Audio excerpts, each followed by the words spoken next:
Hi, I'm Brian, one of the instructors at the Computer Workshop. Welcome to the next installment of our IFS series of videos. And in this video, we are going to address the search function.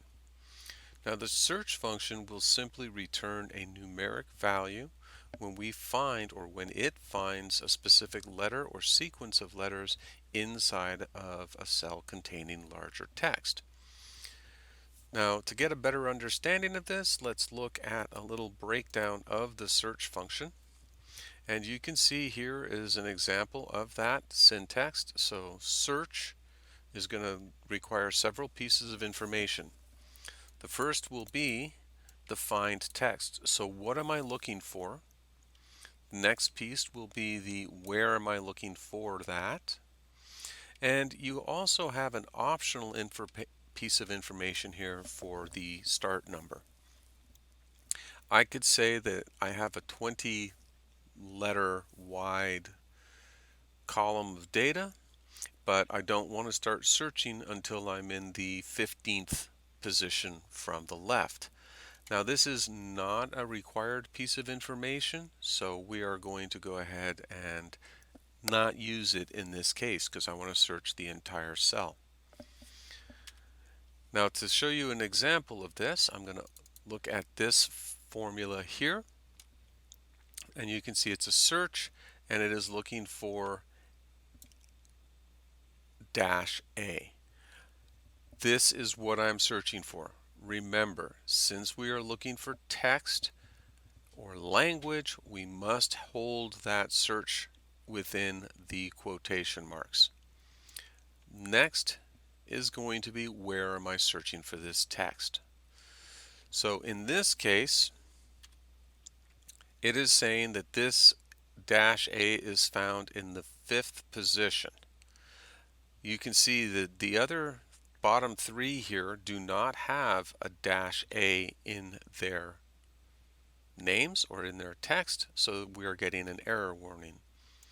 If I were to change this to just be, instead of dash minus or -A, to a simple A, and it is not case sensitive, I'm going to go ahead and run that formula, and you'll see that it is going to tell me that that is in the 2nd position. Running the formula down the rest of the column, 7C's imports does have a letter A, and that letter A resides in the 9th position of the cell. All right, so that gives you an idea of the syntax for writing the formula. Let's go ahead and look at this in a larger situation. Now here, I need to determine whether I'm in Ohio, New York, or Pennsylvania. I have 3 columns, one for each. I will not be able to run a search and a search and a search in a single formula. There is no nesting inside of this, at least not in this instance. So I'm going to go ahead here and write my formula, but before I do that, I'm going to zoom in to make this much more legible. So I'm going to zoom way in here, and I'm going to just make this a little narrower so everything fits on screen. Now we're going to start our formulas like we do with everything else, equal. I'm going to tap the letter S, and that brings up my list of available functions, and search is the very first one that is there, and it is actively highlighted, so I'm going to simply use my tab key to insert that function as well as the open parenthesis. Now I'm going to go ahead and search for something. Now I'm looking for Ohio, but if I look, I might encounter an O inside of North America, or an N for New York inside of North America. So I might encounter instances of those letters in different places. So I'm going to look for that unique piece of information coupled with my search. In this case, I'm going to use the dash. So being this is language, I'm going to say this is going to be equal dash OH close parenthesis, or close quotation I should say, comma, and then cell D2. This is where we're searching. Control Enter, and that will give me a value, return. But if I double click this to run my autofill down, any cells that contain Ohio in column D are now going to give me a numeric response. I'm going to copy this formula over into the Pennsylvania and New York columns now, and I'm going to make a slight modification to this formula. So I'm going to double click into it, and I'm going to set my cursor so that it is touching cell reference D2. I need to convert this from being a relative address into an absolute, and to do that I am simply going to use the F4 key on my keyboard, and that will convert whatever cell address that my cursor is touching from relative into absolute. Remember, if you are using a laptop, you may need to use the FN key as well as the F4 key to do this.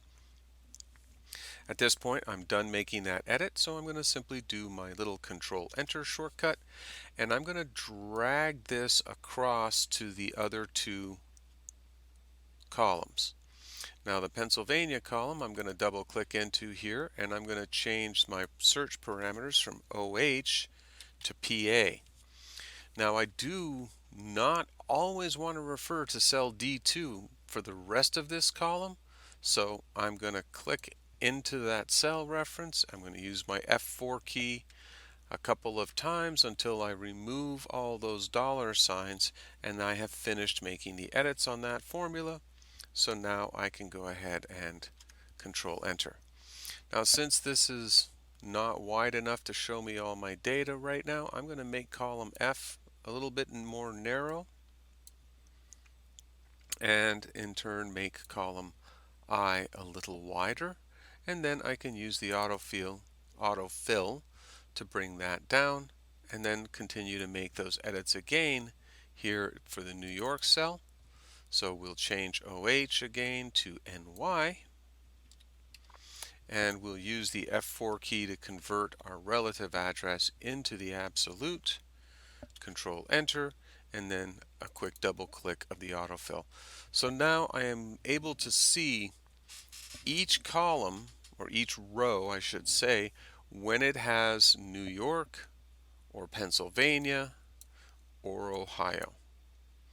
This is a little bit of a jumble, but it will make a lot more sense when we use this formula next with an isNum. So thank you for your time today.